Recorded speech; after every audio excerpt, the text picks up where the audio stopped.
संघर्षी education में संघर्षी आप सभी का हार्दिक स्वागत करता है। प्यारे बच्चों, अब तक हमने पढ़ा परिमेय संख्याओं के गुणन का संवरक प्रगुण। जब दो परिमेय संख्याओं को गुणा किया जाता है तो जो गुणनफल प्राप्त होता है वह भी एक परिमेय संख्या होती है। यह परिमेय संख्याओं के गुणन का संवरक प्रगुण है। दूसरा बिंदु हमने क्या पढ़ा था? परिमेय संख्याओं के गुणन का क्रम विनिमेय प्रगुण।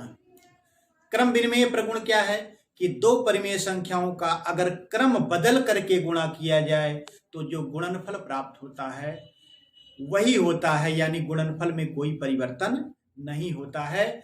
ये था परिमेय संख्याओं के गुणन का क्रम विनिमेय प्रगुण। तीसरा प्रगुण हमने पढ़ा था कि यदि तीन परिमेय संख्याएं हों।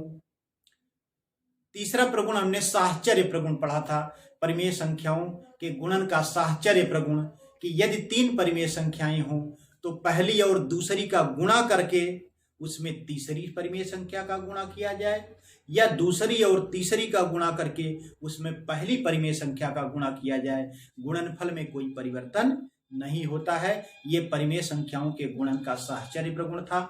एक और प्रगुण है जो वितरण प्रगुण।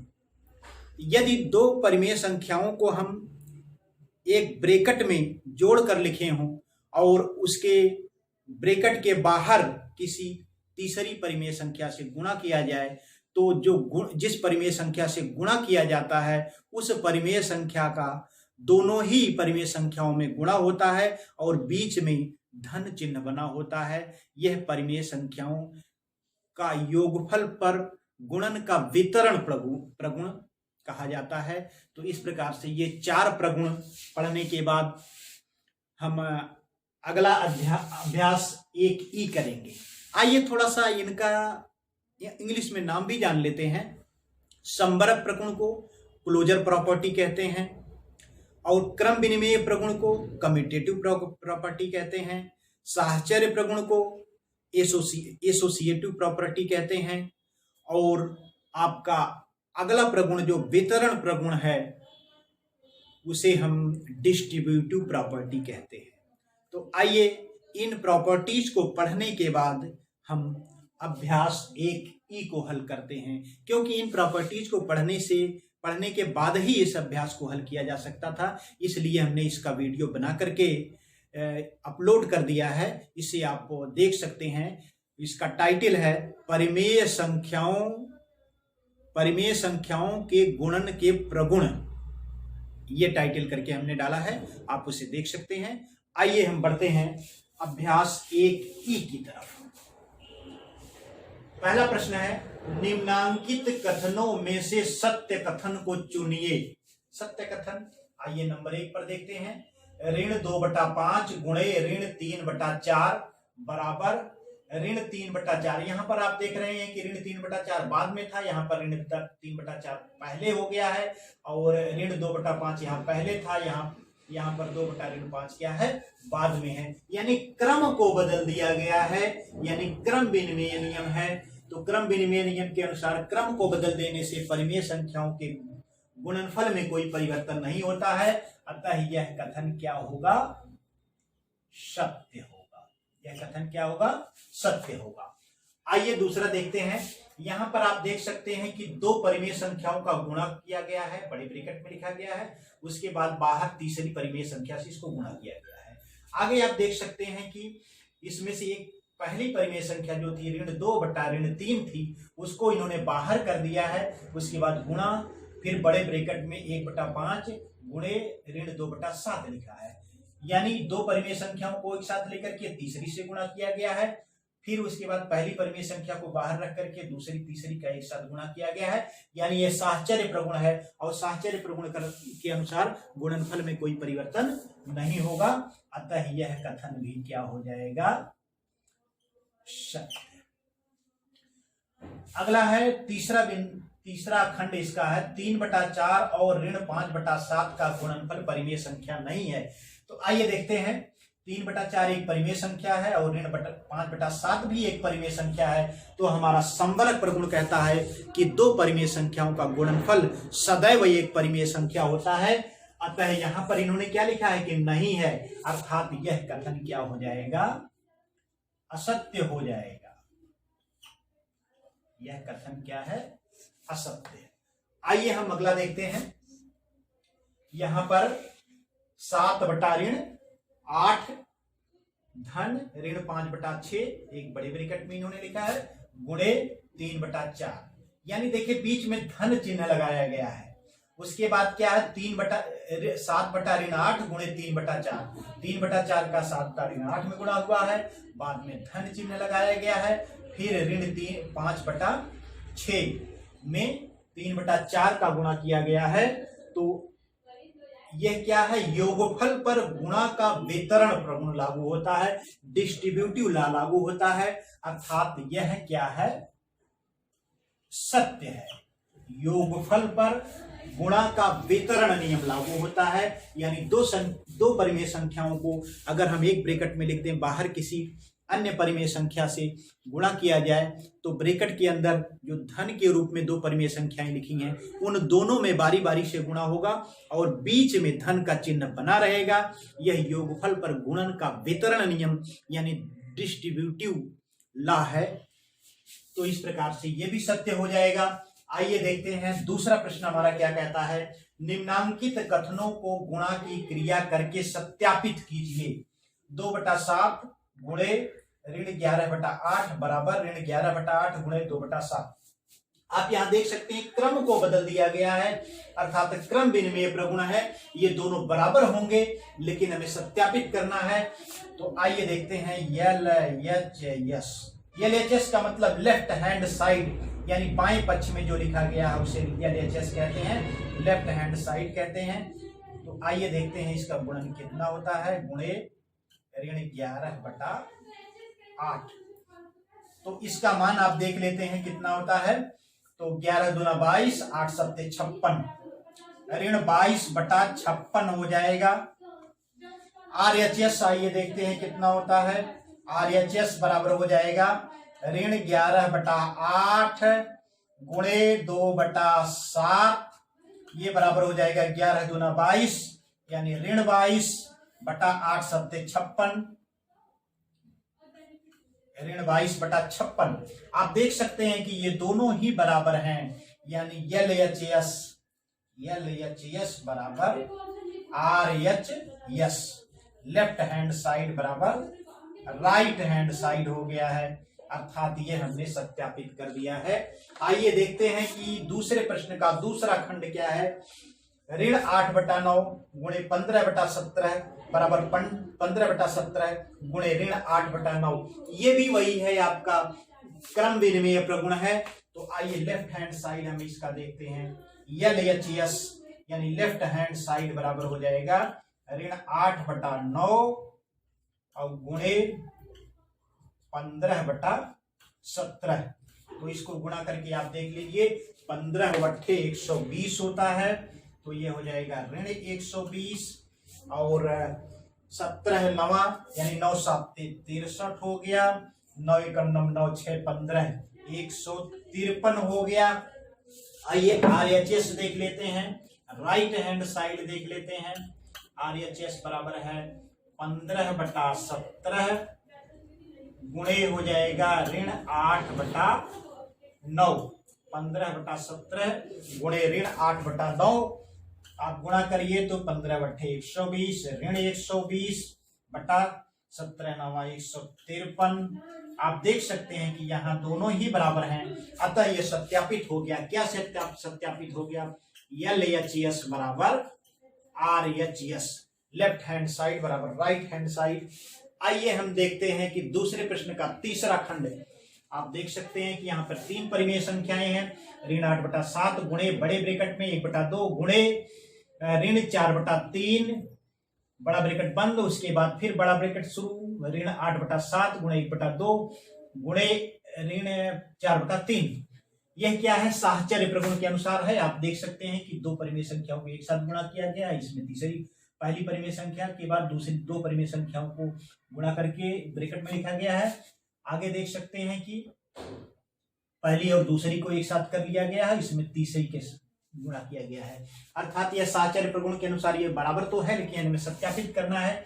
तो आइए देखते हैं कि LHS यानी लेफ्ट हैंड साइड हमारा क्या कहता है। लेफ्ट हैंड साइड यानी बायां पक्ष जो है ऋण 8/7 गुणे 1/2 गुणे ऋण 4/3, ये बराबर हो जाएगा ऋण 8/7 गुणे 4 × 4 और 3 दूना 6 ऋण 4/6।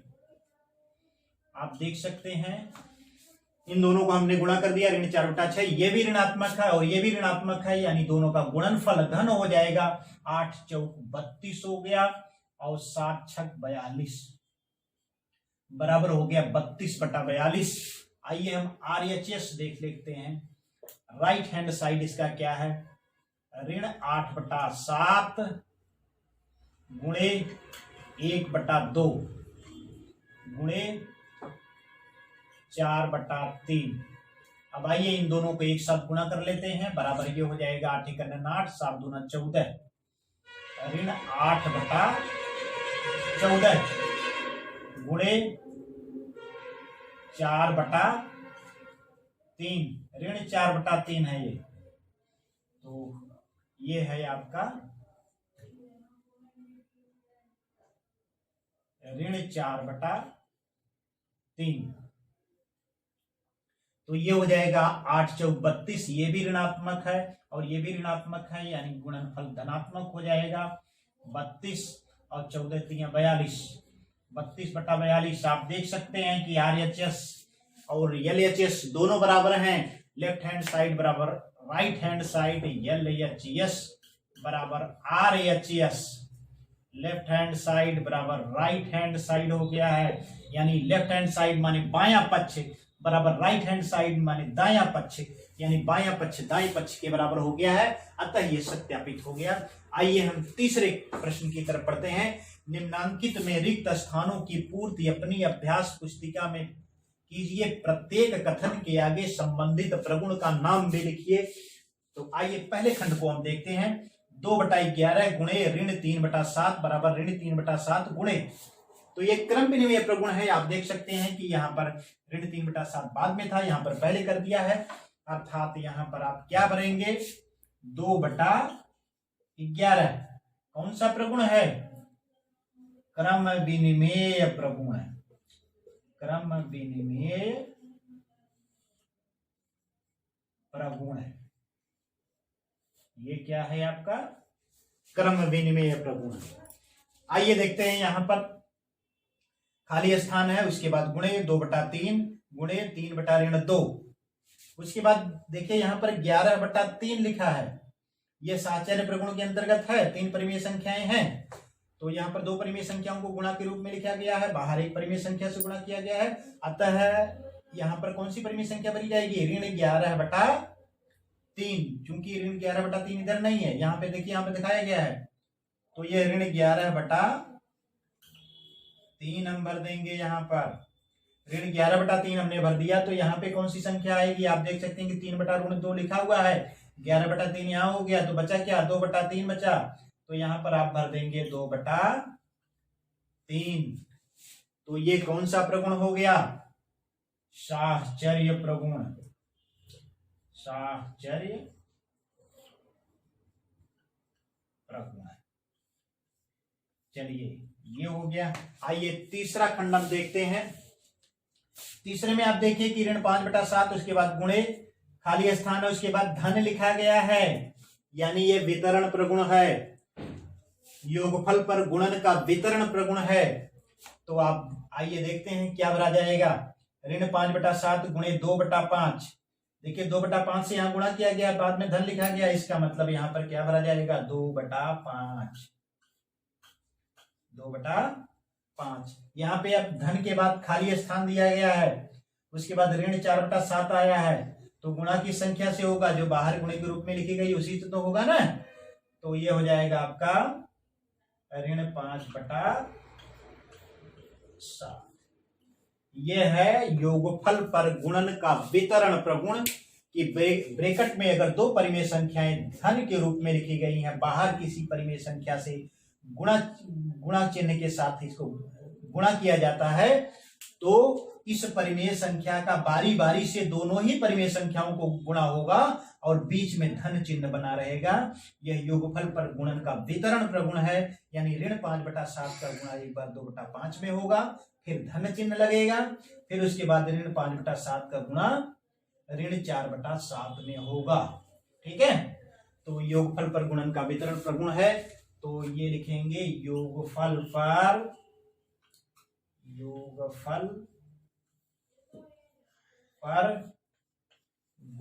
का वितरण प्रगुण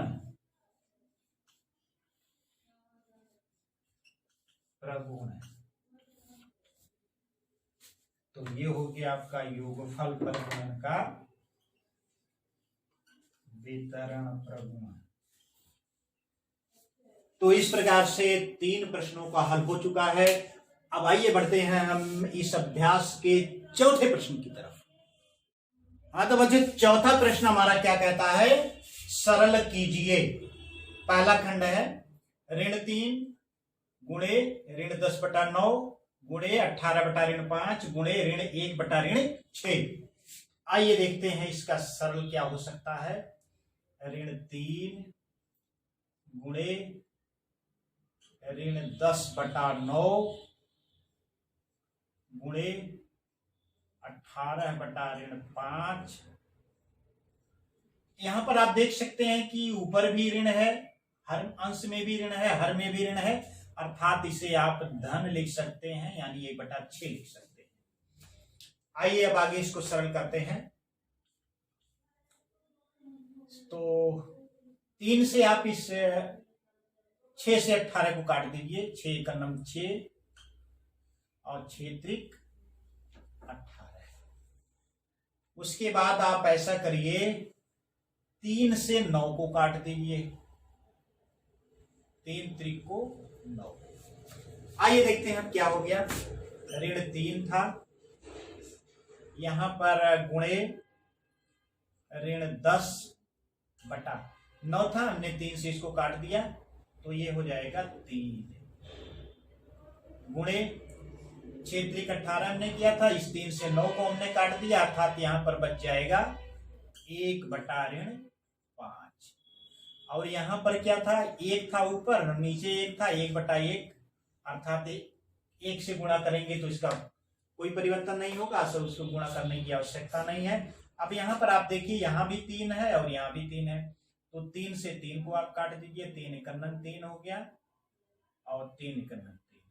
लेकिन यहां पर ऋणात्मक चिन्ह है, तो ऋणात्मक चिन्ह बना रहेगा, तो ये हो जाएगा ऋण 1 गुणे ऋण 10/1 का मतलब 10 ही होगा, गुणे 1/5। अब आइए आप देखते हैं,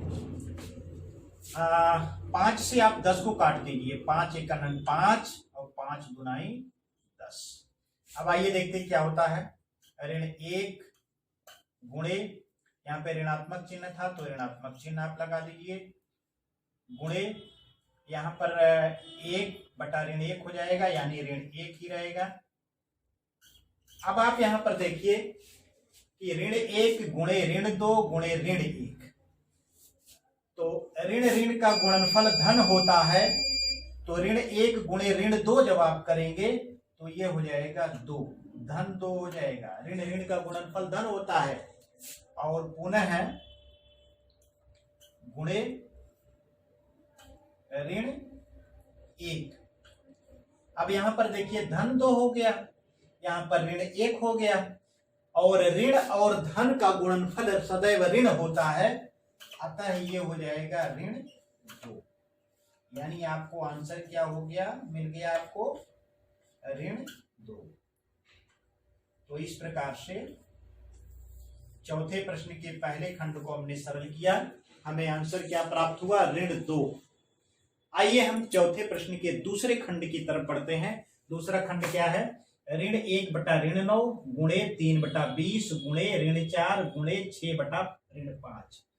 तो ये बराबर हो जाएगा। आप यहाँ देख सकते हैं कि अंश में भी ऋणात्मक है और हर में भी ऋणात्मक है, अतः ये हो जाएगा धनात्मक, क्योंकि ऋण का ऋण में भाग देते हैं तो धन हो जाता है। गुणे हो जाएगा 3 बटा 20। आइए आगे बढ़ते हैं। यहां पर हो जाएगा आपका गुणे ऋण 4 है और गुणे 6 बटा ऋण 5। चलिए देखते हैं कुछ सरल हो सकता है क्या। तो आप 4 का भाग आप 20 में दे दीजिए, 4 पच्चे 20 हो जाएगा। ठीक, आगे बढ़िए। 1 बटा 9 गुणे, अब ये हो जाएगा 3 बटा 5, 4 था, 3 बटा 5 हो गया, क्योंकि 4 पच्चे 20, यहाँ 20 कट के 5 हो गया है, गुणे 4 एकन्नन 4, यानी यहाँ ऋण बना रहेगा क्योंकि 4 से आपने भाग दिया था, ऋण 4 से नहीं दिया था। तो गुणे 6 बटा ऋण 5। आइए देखते हैं और क्या कुछ हो सकता है।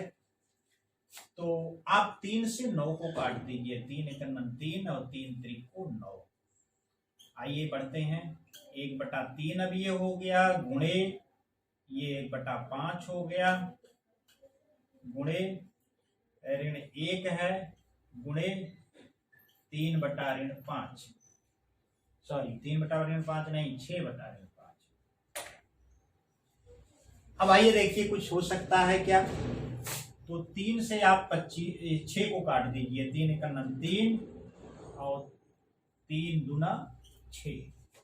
अब आइए देखिए क्या हो गया आपका। तो ये हो जाएगा 1 बटा 1 गुणे 1 बटा 5 गुणे ऋण 1 गुणे 2 बटा ऋण 5। ये हो गया आपका। अब आइए आगे बढ़ते हैं। 1 का गुणा करेंगे कोई फर्क नहीं पड़ेगा, लेकिन ऋण 1 का गुणा करेंगे तो ये ऋणात्मक हो जाएगा। तो ये हो जाएगा ऋण 1 बटा 5 गुणे 2 बटा ऋण 5। कोई भी परिमेय संख्या हो, अगर उसमें हर में ऋण चिन्ह लगा हो, चाहे अंश में ऋण चिन्ह लगा हो, वो ऋणात्मक ही मानी जाती है। तो यहां पर भी ऋण और ऋण का गुणनफल क्या हो जाएगा, आपका धन हो जाएगा। अर्थात ये ऊपर गुणा करेंगे अंश का अंश में तो 2 एकन्नम 2 हो जाएगा, और नीचे गुणा करेंगे तो 5 पच्चे 25 हो जाएगा, यानी 2 बटा 25 हो जाएगा, और ऋण ऋण का गुणा धन हो गया। अर्थात ये आंसर आ गया आपका 2 बटा 25। तो आंसर बराबर हो गया 2 बटा 25। तो इस प्रकार से अभ्यास 1E के सभी प्रश्न हल हो चुके हैं। उम्मीद करता हूं कि आपकी समझ में आ रहा होगा। अगर आपकी समझ में आ रहा है, हमारे पढ़ाने का अंदाज आपको अच्छा लग रहा है, तो संघर्ष एजुकेशन यूट्यूब चैनल को सब्सक्राइब करें और हमारे वीडियो को लाइक करें, शेयर करें। धन्यवाद।